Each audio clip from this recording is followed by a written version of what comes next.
Top story this morning, breaking into the newsroom. Our crew just arriving in Citrus County, where a car was swallowed up following a water main break. ABC Action News reporter Rodney Dunnigan is live in Beverly Hills, but look at what's happening out there. Rodney, the pictures are incredible. What are you seeing?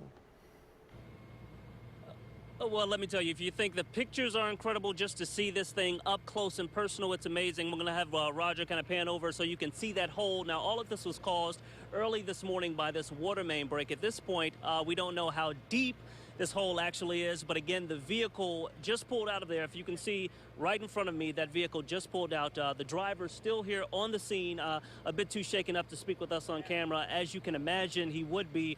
Thankfully, he is not hurt. And if you look right over to my left, you see the septic tank company. They've already been brought in to kind of pull out this water to see exactly what they're dealing with as far as this hole. Now, obviously, whenever you see something like this in Florida, the main concern a lot of folks worry about are possibly sinkholes, and that's something that a lot of folks in this neighborhood were kind of concerned about initially.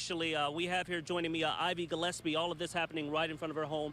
You were saying early this morning when you saw this hole, that was your first fear, sinkhole. Exactly. Sinkholes are so big here, you know, and seeing that there's been other sinkholes nearby, it scares me.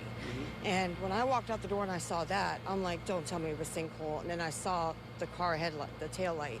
And my husband said, no, it was a water main break. And I'm like, oh my God, please tell me the guy made it out okay.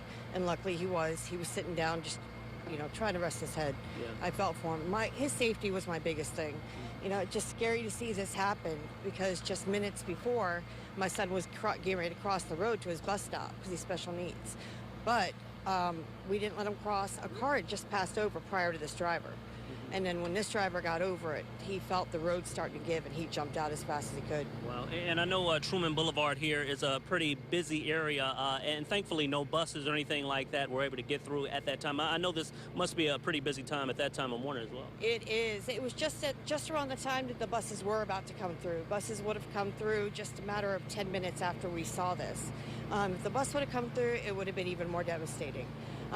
Luckily, the bus routes, I contacted transportation and told them about my other son's bus, and they rerouted buses for the other kids. Okay, thank you very much, Ivy. And again, Truman Boulevard here shut down the traffic. Again, it will definitely take some time to clean this mess up. Again, the septic company here to pump all of this water up to determine exactly how deep this hole is. Again, folks in this community simply thankful that no buses were coming through at the time. Of course, we'll be out here throughout the morning gathering information on exactly how long all of this will take to clean up. Of course, we'll be out here throughout the morning. If you guys want to come back to us later, we can. We'll be out here speaking with neighbors, trying to get all the info we can. But again, thankfully, no one hurt in all this. For now, reporting live out in Citrus County, Rodney Dunnigan, ABC Action News.